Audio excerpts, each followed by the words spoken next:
మరోవైపున చూస్తే red book రాజ్యాంగం,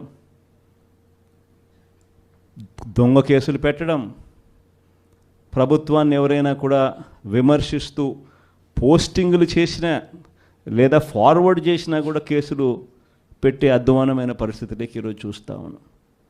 ఇవన్నీ కూడా జరుగుతూ ఉన్నాయి. కానీ తప్పెక్కడ చేస్తూ ఉన్నాడు చంద్రబాబు నాయుడు అని అంటే, ఒకవైపున మంచి చేయకపోగా మరోవైపు ప్రశ్నించే గొంతును అణిచివేయాలని చెప్పి విశ్వరూపాన్ని చూపించడం చంద్రబాబు చేస్తూ ఉన్న తప్పు. మామూలుగా 6 నెలలకు ప్రభుత్వ వ్యతిరేకత ఈ స్థాయిలో ఉండాలి అని అనుకుంటే చంద్రబాబు నాయుడు గారి 6 నెలల కాలంలో ఈ స్థాయికి వెళ్ళిపోయింది. క్యారెక్టర్ అన్నది, క్రెడిబిలిటీ అన్నది, విశ్వసనీయత అన్నది ఒక్కసారి మనం పడేసినామనంటే మళ్ళీ ఏరుకోవడం కష్టం. కష్టకాలంలో ఉన్నప్పుడే మనకు అదొక పరీక్ష. ఏ రోజైనా కూడా ఎల్లకాలం కష్టాలు ఉండవు. ఒక చీకటి వచ్చిన తర్వాత పగలు రాక తప్పదు. ఇది మనకు సృష్టి నేర్పిన రహస్యం. కాబట్టి ఖచ్చితంగా ఇది గుర్తుపెట్టుకోండి. కష్టాల్లో ఉన్నప్పుడు మనం గట్టిగా పోరాటం చేయగలిగితే మనం మళ్ళీ తిరిగి నిలబడగలుగుతామన్నది మాత్రం ఖచ్చితంగా గుర్తుపెట్టుకోండి.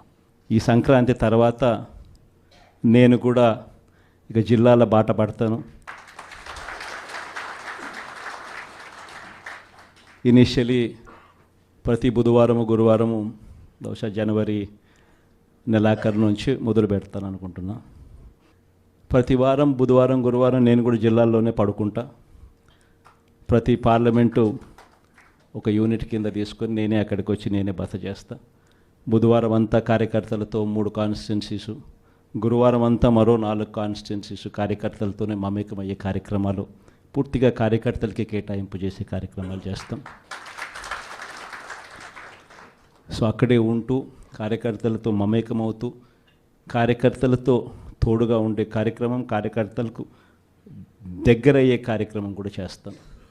దాంట్లో భాగం కూడా ప్రోగ్రాంలో పేరు కూడా కార్యకర్తలతో జగనన్న పార్టీ బలోపేతానికి దిశానిర్దేశం అనే కార్యక్రమం పేరు కూడా పెట్టి ముందుకు తీసుకొని పోతాం. ఆ ప్రోగ్రాం ఎజెండా, ముఖ్య ఎజెండా ఏమవుతుందనంటే మండలి స్థాయి కల్లా కమిటీలు ఆ లోపలనే ఫామ్ చేయమని చెప్పి మా వాళ్ళందరికీ చెప్పా.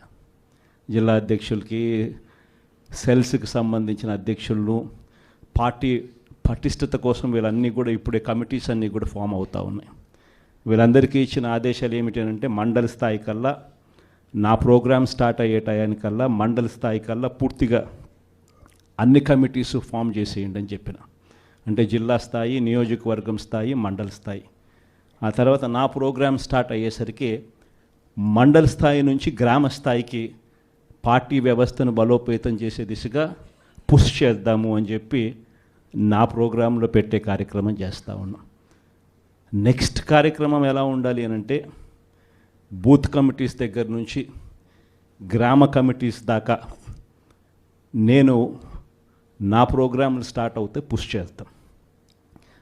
చివరికి ఏ స్థాయికి మన ప్రోగ్రాములన్నీ కూడా వెళ్ళిపోవాలనంటే, మన పార్టీ ఏ స్థాయిలోకి ఆర్గనైజ్ స్ట్రక్చర్లోకి వెళ్ళిపోవాలి అని అంటే, రేపొద్దున ప్రతి కార్యకర్త గ్రామ స్థాయి నుంచి ఎమ్మెల్యే, ఎంపీ స్థాయి దాకా కూడా ప్రతి ఒక్కరికి ఒక ఫేస్బుక్ పేజ్ ఉండాలి, ఒక ఇన్స్టాగ్రామ్ పేజ్ ఉండాలి, ఒక వాట్సాప్ ఉండాలి, యూట్యూబ్లో కూడా పోస్టింగ్ చేసేవి ఉండాలి.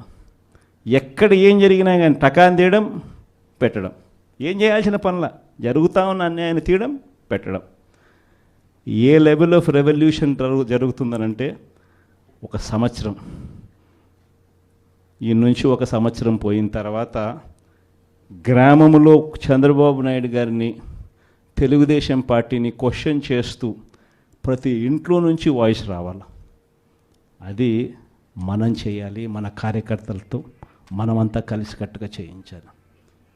ఏమైంది మా సూపర్ 6లు, ఏమైంది మా సూపర్ 7లు, ఏమైంది మాకు చెప్పిన మాటలు అన్న దగ్గర నుంచి ప్రశ్నల వర్షం మొదలవుతే, ఏమైంది మా స్కూలు, ఏమైంది మా హాస్పిటలు, ఏమైంది మా పంటల కొనుగోలు పరిస్థితి, ఏమైంది మా ఆర్బీకే కాడికి ప్రతి ప్రశ్న ప్రతి గ్రామం నుంచి కూడా లేయాలి. ఇవన్నీ కూడా రాబోయే రోజుల్లో అడుగులు వేగంగా వేస్తూ ముందుకు పడాలి. ఇది జరగాలి అని అంటే క్రియాశీలకంగా మండల స్థాయిలో ఆ పాత్ర మున్సిపాలిటీ స్థాయిలోనూ, మండల స్థాయిలోనూ, మున్సిపాలిటీ వార్డ్ స్థాయిలోనూ మీరు చేయబోయేది చాలా చాలా క్రిటికల్ రోల్ అవుతుంది.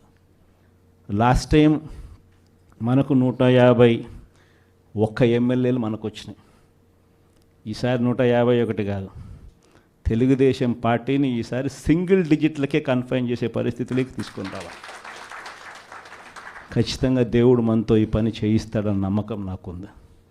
ఎందుకంటే మంచి చేసిన మనకే ఈ పరిస్థితి ఉన్నప్పుడు ఏ మంచి చేయకుండా కేవలం అబద్ధాలు మోసాలు చెప్పినప్పుడు ఆ మోసం అన్నది, ఆ అబద్ధం అన్నది కోపం కింద మారక తప్పదు. ఆ కోపం రెట్టింపు అవుతుంది. ఆ కోపం ఒకవైపున రెట్టింపు అవుతుంది, ఒకవైపున మన మీద ప్రేమ అభిమానాలు అంతే స్థాయిలో రెట్టింపు అవుతాయి ఇటువైపున. కాబట్టి ఖచ్చితంగా ఆ రోజు కూడా ఖచ్చితంగా మనం అంతా కూడా ఖచ్చితంగా చూస్తామని కూడా ఖచ్చితంగా దేవుని మీద నమ్మకంతో నేను చెప్తా ఉన్నా. ఇవన్నీ మీతో పంచుకున్నందుకు చాలా సంతోషంగా ఉంది. కృష్ణా ఉమ్మడి జిల్లాకు సంబంధించి ఎంపీపీలు, జెడ్పీటీసీలు, మున్సిపల్ చైర్పర్సన్లు, మేయర్లు, ఈరోజు మీ అందరితో ఈ సమావేశం జరుపుకోవడం నిజంగా చాలా సంతోషంగా ఉంది. స్థానిక సంస్థలకు సంబంధించిన ఎన్నికలు జరిగినప్పుడు మన party YSR Congress party clean sweep చేసినాం. దాదాపుగా జెడ్పీటీసీలు లెక్కే చూసుకుంటే దాదాపుగా 46 చోట్ల ఎన్నికలు జరిగితే 44 చోట్ల మన పార్టీనే గెలిచిన పరిస్థితుల మధ్య ఎన్నికలు జరగడం జరిగింది.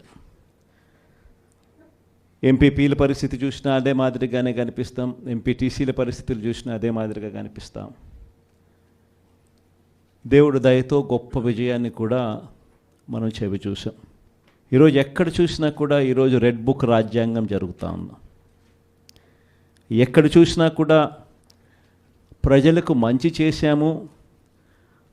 చేశాం కాబట్టి ప్రజల దగ్గరికి వెళ్ళి మాకు ఓటు వేయండి అని అడిగే పరిస్థితి ఎక్కడా కూడా తెలుగుదేశం పార్టీకి లేదు. ఈరోజు ఎక్కడ చూసినా కూడా వ్యవస్థలన్నీ కూడా కుప్పకూలిపోయిన పరిస్థితులు కనిపిస్తూ ఉన్నాయి. మన ప్రభుత్వం చంద్రబాబు నాయుడు గారి ప్రభుత్వానికి మధ్య కంపారిజన్ ప్రతి ఇంట్లో కూడా వెంటనే ఇప్పటికే చర్చ మొదలైంది.